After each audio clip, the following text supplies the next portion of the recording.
This episode of The Memory Palace is brought to you by Article.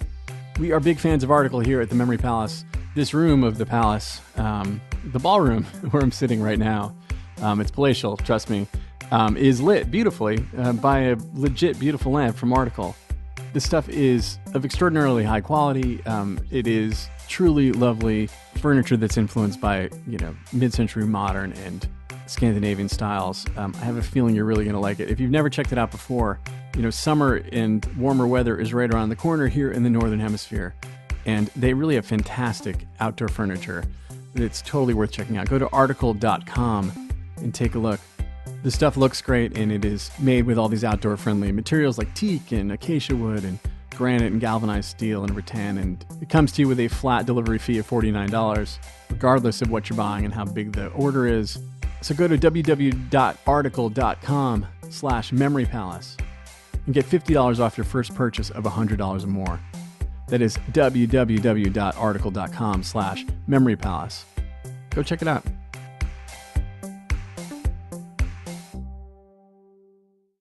The Memory Palace is brought to you by Rate Marketplace. If you're a homeowner, did you know it takes just minutes to see if you're eligible to save up to $4,000 a year? Rate Marketplace is a home financing engine that uses a fast and easy online process. With Rate Marketplace, you can drop the paperwork and in a few minutes get a custom mortgage solution from your phone or computer. If you want to get started and see your savings at ratemarketplace.com/memorypalace. That's ratemarketplace.com/memorypalace. They are an equal housing lender. MLS number 1137890. This is The Memory Palace. I'm Nate DiMeo. There were mornings, after nor'easters or summer squalls, when people would wake up to find hundreds had washed ashore in the night. Hundreds of writhing, pinching lobsters, stranded by the storm tide. Hundreds of them, scratching and sand-coated and starting to smell. And the people would trudge out into the half-light, down to Ogunquit or Setuist or Horseneck Beach, and wade into the undulating mass of clamoring crustaceans, piled sometimes 2 feet high, deep enough so these 11 and 17 and 29-pound lobsters were clawing at these people's knees as they tried to shovel them back into the sea, before they rotted and the flies and seagulls went to town there on the beach. And if they had the stomachs for it, they'd take one home for dinner. For the first couple of 100 years that white Europeans lived in North America, the lobster, the serf to filet mignon's turf, was peasant food. They were so plentiful that there was always one to eat if you couldn't afford anything better. They would just wash up by the wharfs in Boston. You could just wait till the tide went out and grab the ones that got trapped in the tide pools. Or you could wade out into the shallows and spear a 23-pounder. But you couldn't serve it at a restaurant. They were served in prisons. At Plymouth, Governor Bradford wrote of his shame when, after that famously cruel winter, a new batch of pilgrims arrived and all he had to serve them was lobster, as though it were something that may or may not have once been a squirrel that he found on the interstate. There were too many of them for anyone to want them. Scarcity creates value, and no one could make any money selling something that you could just go out and get for yourself. But then people figured out ways to get them to places where people just couldn't go out and get them for themselves. And things changed for the lobster. In 1810, a man in France invented the tin can. A couple of decades later, people in Maine put the new invention to use. They hauled up lobsters by the hundreds of thousands, and then shipped them a pound at a time in cans to the lobsterless corners of the world. And none of it tasted any good. Salted, blackened Maine lobster was little more than straight protein to fuel miners in the Sierra Nevada and loggers in Cameroon. But by 1870, people were sending live lobsters, lobsters that actually tasted good, inland, on trains. And soon lobster palaces, grand restaurants devoted to the strange new arrivals from New England, rose in Chicago and St. Louis. And the fanciest Midwesterners, kings of the cattle yards who'd grown tired of steak, furriers who tasted the future and found that it was shelled, would show their stations by eating crustaceans.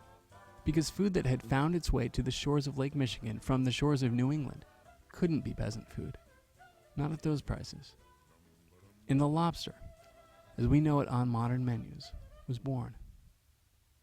But the lobster as they knew it, and as seaside peoples had known it for millennia, was on its way out.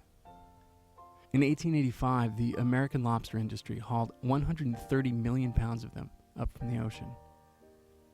By 1919, the weigh-in was 30 million pounds. The population had collapsed under the weight of a 30-year binge of bibs and melted butter. Now, this isn't an extinction story per se.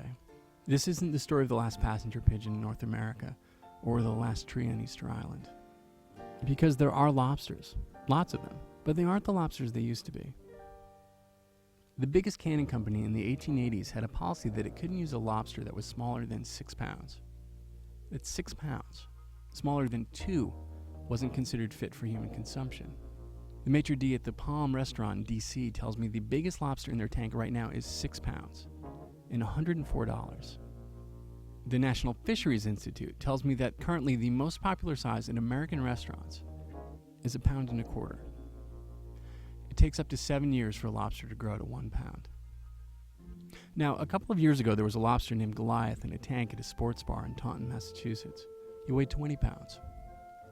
During halftime of the 2008 Super Bowl, a 35-year-old woman from Medway won Goliath in a raffle, and she didn't eat him. She wrapped him in towels soaked in cold salt water and drove an hour up Route 24 to Boston and handed him over to the New England Aquarium. 2 weeks later, he was on a flight to Montreal.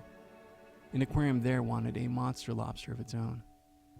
So rare is a 20-pound lobster that heaven and earth, or at least the resources of 2 aquariums, 1 airline, and various customs officials, were moved to ensure the safe relocation of the type of crustacean, the sight of which, for most of human history, wouldn't have moved an eyebrow.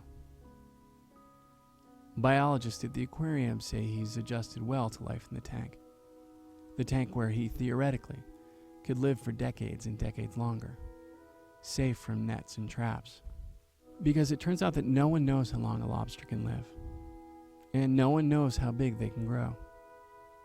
We just know that they don't get the chance to anymore.